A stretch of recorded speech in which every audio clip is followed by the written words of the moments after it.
Chapter 44 Meditation and Puja. Om Shri Ganeshaya Namaha.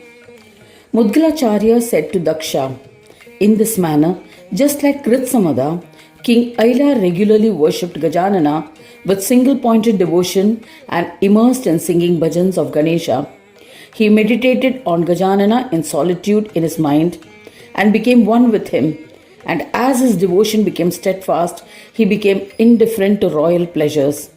He handed over the reign of his kingdom to his son and engaged himself in meditation and worship of Ganesha in his palace.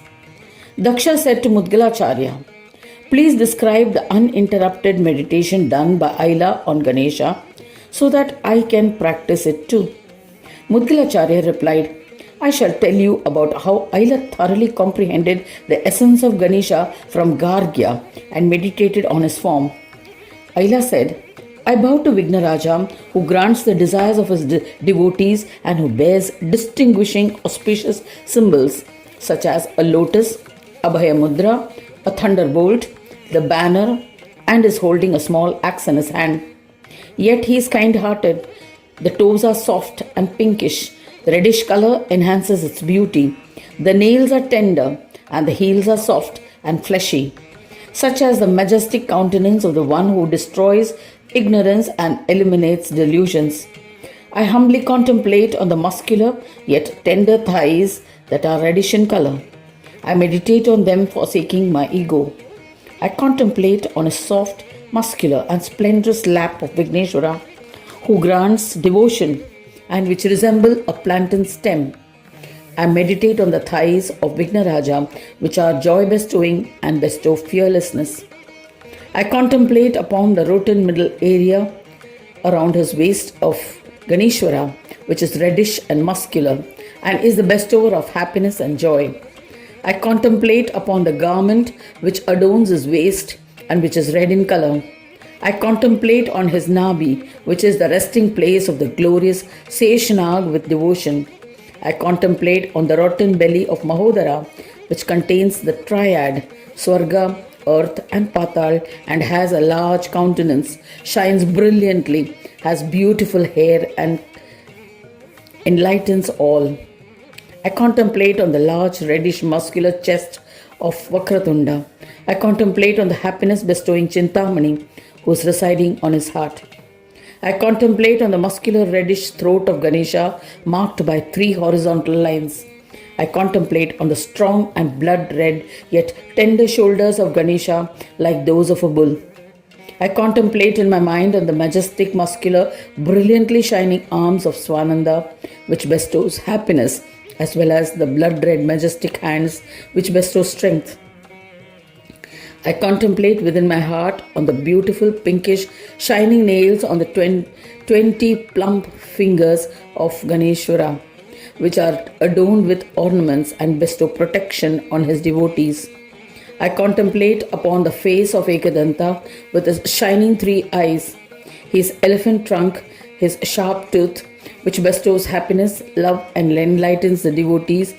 I contemplate within my heart on the large ears of Vigneshwara, which resemble winnowing fans, which are a symbol of Vedic knowledge. His flapping ears bestow success on the devotees who are desireless and with desires. I contemplate on the forehead of Ganeshwara, which is intoxicating and around which the Munis and Devas buzz enticed by it, assuming the form of bees to savor its nectar. I contemplate on the lustrous forehead of the majestic Dundiraja, where Chandra is established and which is marked with a symbol of a bindu, using red sandalwood paste on which are stuck the offering of rice grains. I contemplate on the head of the Lord covered with hair, who is most supreme amongst Brahmins. Is a support of Brahmanda, is a destroyer of obstacles. I contemplate on the body of Ganesha, who is most supreme among Brahmas, who is bedecked with precious ornaments and beautiful garments. I contemplate on the body of Ganadipa within my heart, who has been covered with a fragrant paste and who has been contemplated upon by devotees, yogis, and those greedy for devotion. I contemplate in my heart on Dundi Ganeshwara, who carries the noose and the goad, who is praised by Ganas like Pramoda, Mushika, and Devas. I contemplate on the embodied Ganesha, who is praised by Vedas, Puranas, and Shastras, through stotras and praised by devotees of Brahma, Ganas, and yogis like Mudgala and others devotedly. I meditate in my mind on Ganesha, whose left side is the abode of the beautiful Siddhi, endowed with Maya, and who serves Ganesha along with several Shaktis. I contemplate on Gananayaka, whose right side is adorned by the ornamental Devi Buddhi, who is endowed with Maya, and along with knowledge, Vidya, and various arts serves Ganesha. I contemplate on Ganeshwara in the recesses of my heart, the one served by his sons Laksha and Labha, and numerous devotees from Swananda. I meditate on the Supreme Brahma, Ganeshwara, residing in my heart, who has been described in various ways through mantras which are inadequate. The one who is greedy for such devotion and is an epitome of knowledge. Mudgalacharya said to Daksha, in this manner, King Aila, after renouncing his kingdom, was constantly engaged in singing bhajans of Ganesha and meditating on Ganesha. At daybreak, along with his devoted wife, he would uninterruptedly perform his daily karmas. Thereafter, he would perform the puja of Ganeshwara with devotion, as had been instructed by Gargya. He would offer Shami, Mandar, and Durva during puja while reciting their respective stotras. He would pray to the leaves, flowers, and grass prior to plucking them. Daksha asked, O Mudgalacharya, please tell me how to perform the puja of Shami, Mandar, and Durva, and how to pray to Siddhi, Buddhi, and their sons, Laksha and Labha. How was the puja of Shami, Mandar, and Durva performed? Please explain so that I may worship them before gathering them.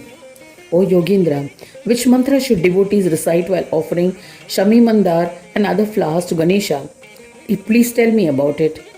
Mudgalacharya replied, O Daksha, the all-knowing one, the devoted Ganapatyas, listen. I am pleased with your inquisitiveness. This is the reply to your query.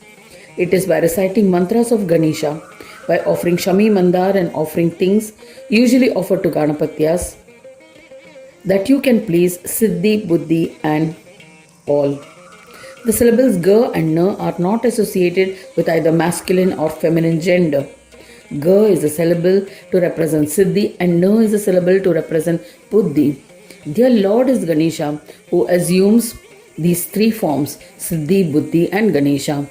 One should perform the puja of his Ganas by reciting Ganapatya mantras. The sun's Laksha reflects the syllable Ga. The sun Labh is also a reflection of the syllable Ga. Shami and Mandar are also a form of Ganesha because of special boons bestowed on them. Devi Durva's puja can be performed by chanting the Devi mantra or Ganesh mantra, and the puja of the stems of Shami and Mandar is to be done with Vedic mantra as well.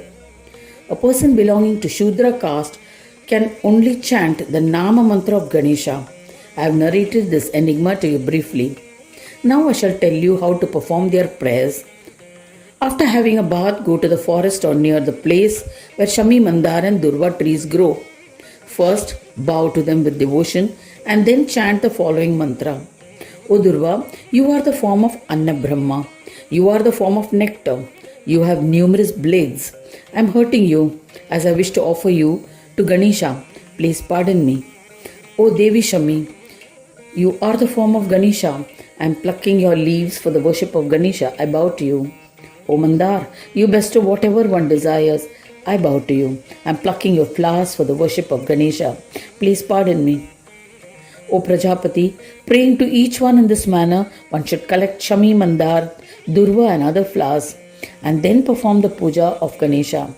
You must chant the 1008 names or 108 names or 21 names of Ganesha and offer the flowers, leaves and Durva.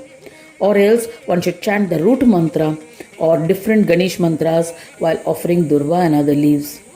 O Daksha Prajapati, this is the auspicious and holy secret that I have narrated to you to make you a devotee.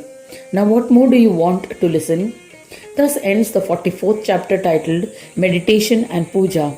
In the 5th Khanda of the Puran Upanishad, Srimad Mudgal Puran, describing the legends of Lambodara, dedicated to Sri Gajanana. End of chapter 44.